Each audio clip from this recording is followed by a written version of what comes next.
Tran Huynh Duy Thuc, a decade behind bars 9 years ago, on the 20th of January, 2010, the People's Court of Ho Chi Minh City convicted Tran Huynh Duy Thuc, Le Cong Dinh, Le Thang Long and Nguyen Tien Trung under Article 79 of the 1999 Penal Code for subversion against the people's government.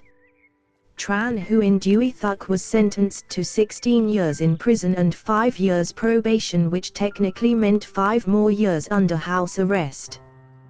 Thuc was arrested in May 2009, and for almost a decade, the unique case of a successful entrepreneur turned dissident continued to be the highest profile among the hundreds of political prisoners and dissidents in the country. Article 79 has faced harsh criticisms from the international community. During Vietnam's second UPR cycle in 2014, the Vietnamese government accepted the recommendations to amend this and other arbitrary penal codes under the National Security Section, to ensure they would not be used to infringe the people's human rights. However, in reality, the amended Penal Code of 2015 did not change the situation in any way. The crime subversion against the state remains as Article 109 under the new code.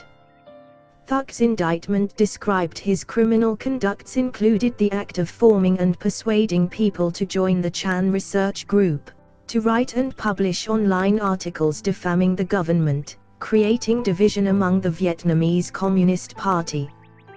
The prosecution further alleged that he had attempted to reach out and establish a relationship with leaders of the VCP, with the intent of reshaping their political opinion to change the regime, and that he had planned to manufacture a document named the Vietnam Path to subvert against the state.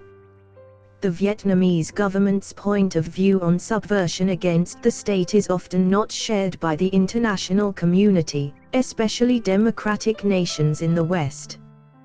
The heart of the problem lies in Section 1, Article 4 of Vietnam 2013 Constitution, which states, "The Communist Party of Vietnam, the vanguard of the Vietnamese working class, simultaneously the vanguard of laborers and of the Vietnamese nation, the faithful representative of the interests of the working class, laborers and the whole nation, acting upon the Marxist-Leninist doctrine and Ho Chi Minh's thought, is the leading force of the state and society."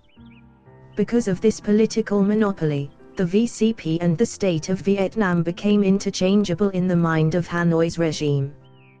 The leaders of the VCP would not hesitate in sentencing people who hold a different political philosophy than theirs to prison for decades because questioning the ultimate leadership of the party equates overthrowing the government. This viewpoint effectively puts the VCP at odds with the universal values of human rights, in particular, the right to freedom of expression, where holding a different political opinion, calling for pluralism and a multi-party system cannot be deemed criminal. In Tran Huynh Duy Thuc's case, the defendants were also found guilty because the government further alleged that they were members of the Democratic Party and had started to write a new constitution. As one may correctly guess, organizing a political party in Vietnam, as in Thuc's case, could also be construed as an act to subvert the government. Vietnam, at press time, has only one political party. Thuc has received the offer to be released into exile on numerous occasions, but he turned them down, stating that he would finish his full prison term instead of having to leave his home country indefinitely. The offer to be released into exile to political prisoners in Vietnam is not a release. It is more like a suspension of the sentence for either medical or humanitarian reasons.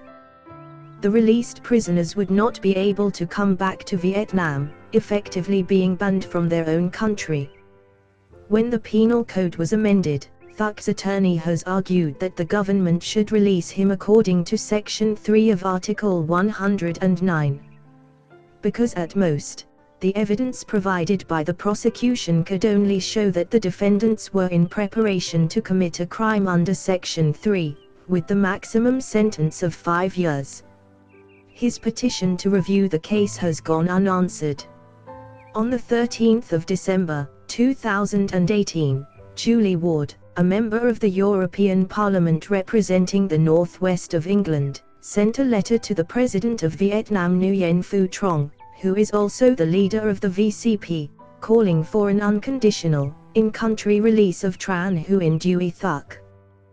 The letter addressed the concerns over allegations from his family that he had suffered abuse in prison. A group of the EU Parliament's MEPs, including Ms. Ward, has stated in more than one occasion that the release of prisoners of conscience like Tran Huynh Duy Thuc would be a critical condition for them to support the EU-Vietnam FTA.